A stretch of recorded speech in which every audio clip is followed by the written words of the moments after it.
This video game contains anime references, waifus, husbandos, and more. Viewer discretion is genki desu.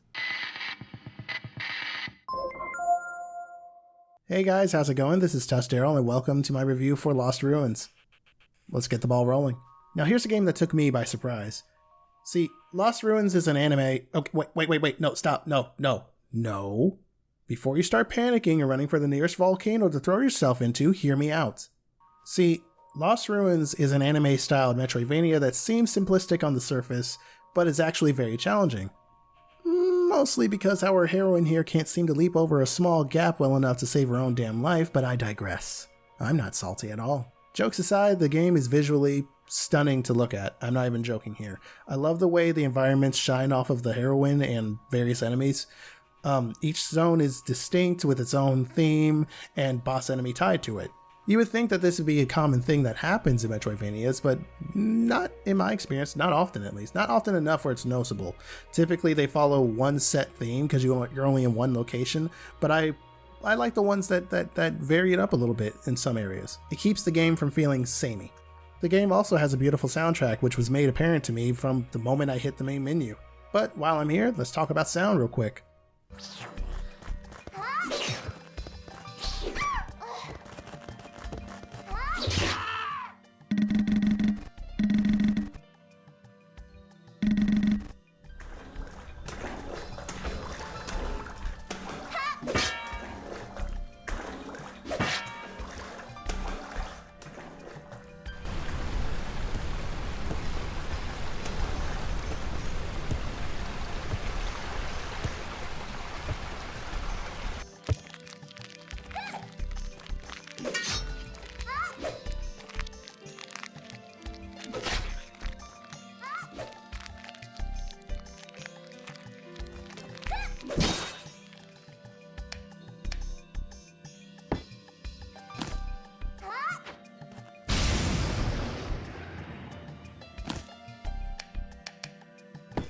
While not the best, it is very distinct, and that much I can appreciate in a game.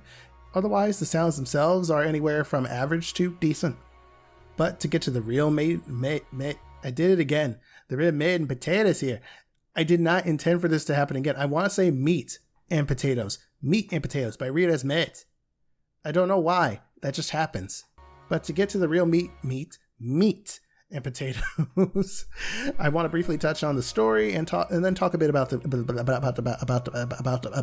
gameplay. I'm not taking that part out. I'm just moving on. Don't let the cutesy and at times style fool you. This game's story is all kinds of fucked up. Okay, sure, a few things are played for laughs, but the side stories, the journals, and the main narrative itself tells a much darker story that by the end of the game, while predictable, played out a little differently than I thought. Meaning, I saw what would happen coming, but not in the way it happened. Definitely not the kind of game you want to ignore all the lore around you. I'll just leave it at that. Then again, maybe you're used to stories like this and you can pick up on what's going on a lot quicker than me and I'm just slow on the uptake. Either way around, I was very impressed with the story, despite how predictable it was initially for me. I walked into this game with literally no expectations outside of it looks pretty and it's a Metroidvania. I'm down. So, kudos. Good on you.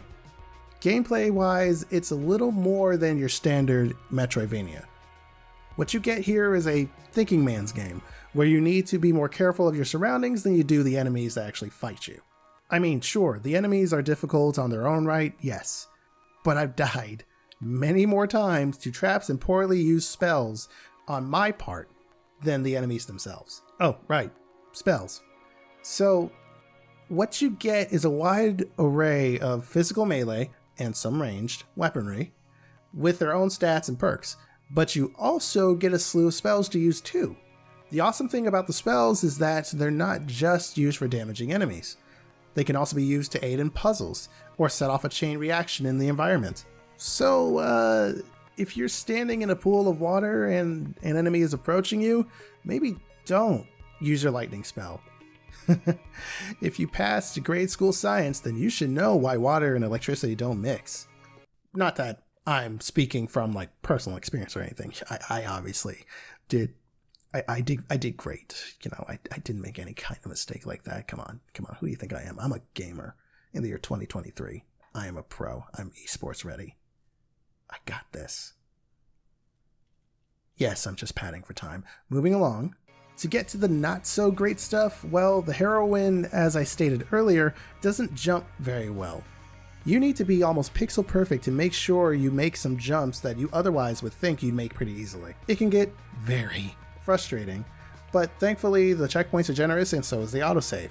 So instead of having to climb back up to where you fell from, just load the autosave and save yourself the trouble.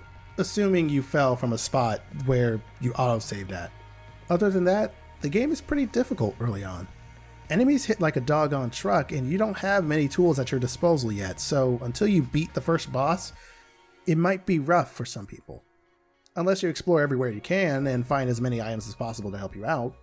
You know, like you would in any Metroidvania game. As for post-game stuff, after you beat the game, you'll unlock other challenge modes, including a boss rush mode, if you want to go through it again just for the fun of it. And since the game is so short, I think it has decent replay value, especially with the boss rush mode. That said, it's only really short if you don't struggle much. To wrap it all up though with this final verdict, Lost Ruins is a go for it, and it's available on PS4, Xbox One, PC, Linux, Mac, and Nintendo Switch for $20.